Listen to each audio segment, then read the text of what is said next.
قال النبی صلی اللہ علیہ وسلم، میرے محبوب کا فرمان ہے، لا تجعلوا قبری عیدا لعن اللہ الیہود والنصارى اتخذوا قبور انبیائہم مساجدا۔ اللہ کی لعنت ہو یہودیوں عیسائیوں پہ۔ کیوں لعنت؟ آپ تو رحمت والے پیغمبر ہیں، ما ارسلناک الا رحمتا للعالمین۔ آپ تو رحمت کا منبع ہیں، آپ تو رحمت کا مصدر ہیں، آپ تو رحمت کا ماخذ ہیں، آپ تو رحمت کا مرکز ہیں۔ آپ لعنتیں کیوں کرتے ہیں یہودیوں عیسائیوں پر؟ میرے نبی فرماتے ہیں ان کا جرم یہ ہے کہ انہوں نے اپنے نبیوں کی قبروں کو میلے گاہ بنا لیا تھا، انہوں نے اپنے نبیوں کی قبروں پہ جم گھٹے کر لیے تھے، اور میں اپنی امت کو منع کر کے جا رہا ہوں، خبردار میری قبر کو میلہ گاہ نہ بنا لینا، خبردار میری قبر پہ آ کے اس طریقے کے ہجوم یا رش نہ کر لینا۔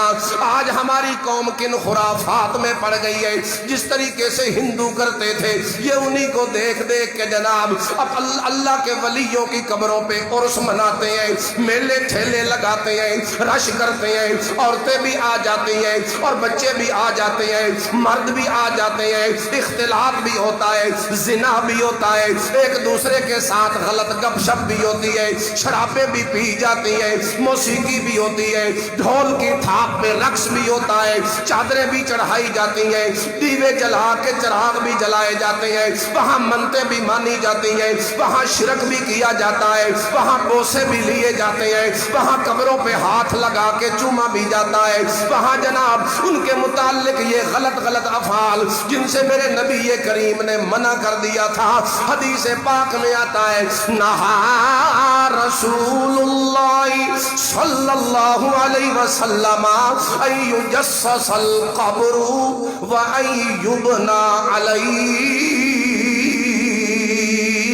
میرے نبی کریم نے فرمایا قبروں کو پکا کرنا منع ہے، میں تمہیں حکم دیتا ہوں کہ قبروں کو پکا نہ کرو، میں تمہیں حکم دیتا ہوں کہ قبروں پہ جا کے مجاور بن کے نہ بیٹھو۔ نہا ان یقعد علیہ، قبروں پہ مجاور بن کے بیٹھنے سے بھی منع کر دیا، قبروں کو ہاتھ لگا کے چومنے سے بھی منع کر دیا، بوسے لینے سے بھی منع کر دیا، میلے ٹھیلے لگانے سے بھی منع کر دیا، وہاں جا کے سارے شرکیہ افعال سے بھی منع کر دیا۔ اور ایک حدیث میں فرمایا، لعن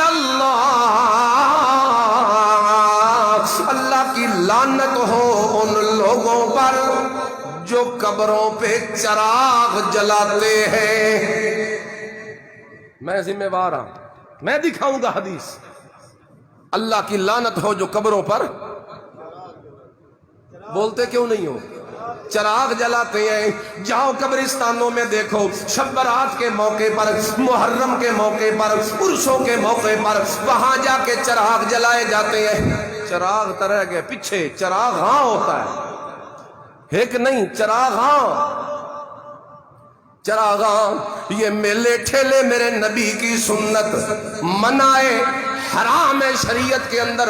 اللہ کا اگر کوئی بزرگ ہے جس نے دین پہنچایا آپ تک، اگر انہوں نے دین پہنچایا آپ کے علاقے میں، تو اس کا یہی حق ہے کہ آپ اپنی عورتوں کو وہاں جا کے نچواؤ، اس کا یہی حق ہے کہ وہاں جا کے مرد اور عورت سرے عام اللہ کے حکموں کو پامال کرے۔ تم یہی ان کو اجر اور صلہ دیتے ہو کہ انہوں نے تم تک دین پہنچایا، اور تم ڈھول لے کے ان کی قبر پہ پہنچ گئے۔ اے ڈھول کی تھو جائز ہے، اے تدسو چلو باقی مسئلے تا اختلاف ہے تو ویسے تو اختلاف نہیں، میرے نبی نے کہہ دیا تو اختلاف کہاں سے آیا؟ ہمارا نوجوان جاتا ہے میلے میں، ہماری خواتین جاتی ہیں میلے میں، کیا ثواب سمجھ کر، برکتوں سی دلیلیں دیتے ہیں جی نبی علیہ السلام شہدائے احد کی قبروں پہ جاتے تھے ہر سال، یہ دلیل عرس دی، سبحان اللہ. تو جو جا کے تم کرتے ہو معاذ اللہ، میرے نبی کے متعلق یہ سوچا جا سکتا ہے؟ میرے نبی اگر جاتے تھے تو ان کی سنت تو جایا کر، کون منع کرتا ہے؟ جایا کر. لیکن یہ جو تو نے تاریخیں مقرر کر دی ہیں، یہ جو تو نے وہاں پہ شیطان نچوا دیا ہے، یہ جو تم نے وہاں قوالی کے نام پہ ثواب کمانا چاہا ہے، ایک میں جائز ہے. ڈھول تے ثواب ملتا، تم اندر بے شک قرآن پڑھتے رہو لیکن اوپر ڈھول لگاؤ، ثواب مل سی کے گناہ. نہ بے ادبی کرو. نوجوانوں کو کہتا ہوں، نہ میلوں اور شور شرابے اور عیش پرستی کے نام پہ ایسی جگہوں پہ نہ جاؤ جہاں گناہ کی وجہ سے اللہ کی لعنت اور پھٹکار پڑتی ہو. وہ تو اللہ کے ولی تھے، ان کی قبروں کو تو اللہ نور سے بھر دے. وہ تو اللہ کے ولی تھے جنہوں نے دین آپ تک پہنچایا. اولیاء اللہ، ان کی تو بڑی عظمت ہے، ان کی تو بڑی شان ہے، ان کا تو بڑا مقام ہے. وہ تو ہمارے محسن ہے، ان کا تو ہمارے اوپر احسان ہے کہ انہوں نے دین ہم تک پہنچایا. وہ اللہ کے ولی تھے، انہوں نے ان علاقوں میں دین کا چراغ جلایا. لیکن جرم ہمارا ہے کہ ہم ان کی قبروں پہ جا کے وہ کام کرتے ہیں جو کام شیطانی کا. سارے شاہ پرنو انتظار ہے، میلہ کدا لگ سے. کمال ہی ہو گئی یار. اولیاء اللہ کی عظمت برحق، انہیں ان کی عظمتوں کو سینوں میں رکھو. ان کی عظمت نہ ہو تو میں تو کہتا ہوں تمہارا ایمان بھی مکمل نہیں. کیونکہ جو اللہ کے پیارے ہیں ان سے کوئی بغض رکھے گا تو اللہ اس بندے کو بھی پیارا نہیں بنائے گا. دوست کا دوست بھی دوست ہوتا ہے. اگر وہ اللہ کے پیارے ہیں تو تم ان سے محبت رکھو، لیکن عقیدت میں آ کر حد کراس نہ کرو، نہ کرو، نہ کرو. قیس بن سعد، ابو داؤد میں حدیث موجود ہے، کہتے ہیں یا رسول اللہ میں وہ ہیرا گیا ہوا تھا کوفے کے علاقے میں نے دیکھا کہ وہاں کے لوگ اپنے سرداروں کو سجدہ کرتے ہیں. میں نے وہاں سوچا کہ اگر یہ سرداروں کو سجدہ کرتے تو ہمارا سردار تو سب سے اونچی سرکار ہے صلی اللہ ہو، تو پھر ہم کریں گے.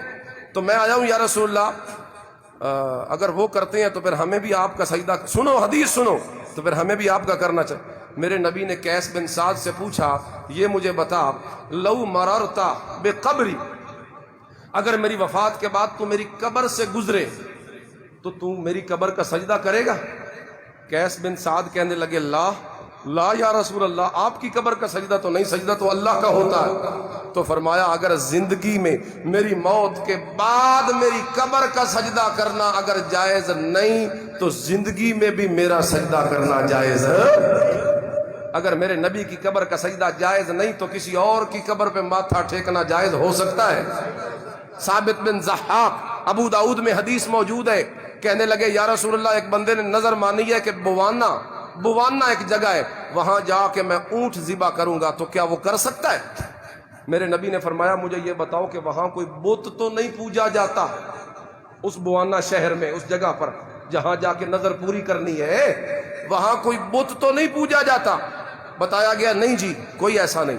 دوسرا سوال میرے نبی نے کیا، ہل کان فیہا عید من اعیادہم، وہاں کوئی میلہ یا عرس تو نہیں لگتا ان کا؟ وہاں ان کا کوئی میلہ تو نہیں لگتا؟ فرمایا گیا نہیں یا رسول اللہ. فرمایا اب جاؤ نظر پوری کرو. میں تو صرف اس لیے پوچھ رہا تھا کہ اگر وہاں شرکیہ کام کیا جاتا ہے تو شرکیہ کام جہاں پہ ہو وہاں اللہ کی عبادت کرنی بھی جائز نہیں، کیونکہ شک پہ ویسی کہ یہ اللہ کا سجدہ ہو رہا ہے یا قبر کا ہو رہا ہے، یہ نظر نیاز اللہ کی دی جا رہی ہے یا بازار والے کی دی. جہاں پہ شرکیہ کام ہو رہا ہو وہاں جب اللہ کی عبادت کرنی جائز نہیں تو اناندی کرنی کیویں جائز ہوگی؟ یہ حدیثیں ہیں، میں کہاں لے جائیں ان کو؟ سمجھ آ گیا یہ میلے کا مسئلہ بھی آپ کو؟ اللہ ہم سب کو دین حق کی سمجھ نصیب فرمائے. افطاری کے وقت انفرادی طور پر یا اجتماعی طور پر ہاتھ اٹھا کر دعا مانگنا جائز ہے؟ جائز ہے. انفرادی طور پہ آپ دعا مانگیں یا اجتماعی طور پہ اسے اگر آپ ضروری نہ سمجھیں تو کبھی مانگ لیں تو کیڑا کفر اسلام دا مسئلہ؟ آؤ سنت کا موقع ہے، دعا کی قبولیت کا وقت ہے. حدیث میں آتا ہے افطاری کے وقت فضول باتیں یا اس وقت بھوک سے زیادہ دب کر غصے ہونے کی ضرورت نہیں، ہاتھوں کو اٹھا کے دعا مانگنا شروع کریں. کیا برسی کرنا اور دعوت میں جانا ٹھیک ہے؟ برسی کرنا، یہی تو میں کہہ رہا ہوں، ان کی کوئی حیثیت نہیں. جب وہ چیز ہی ٹھیک نہیں ہے تو دعوت میں جانا کیسے ٹھیک ہو گیا؟ لہذا ثواب آپ بے شک پہنچائیں. ہم سیدھی بات الٹی بات سے منع کرتے ہیں، منفی سے. لوگ ہمارے پہ الزام لگا دیتے ہیں منکرن. ہم کہتے ہیں عرس میلے نہ لگاؤ، اے اکثر ولیاں دے منکرن. ہم کہیں گے برسیاں اور یہ کام نہ کرو، اے اکثر ثواب دے منکرن. انکار نہیں کیا جا رہا، ہم تو آپ کو غلط جو ایک رائج طریقے ہیں ان سے روکتے ہیں، ورنہ اصل صحیح سنت طریقہ تو ہماری جند جان ہے. اللہ ہم سب کو عمل کی توفیق نصیب کرے.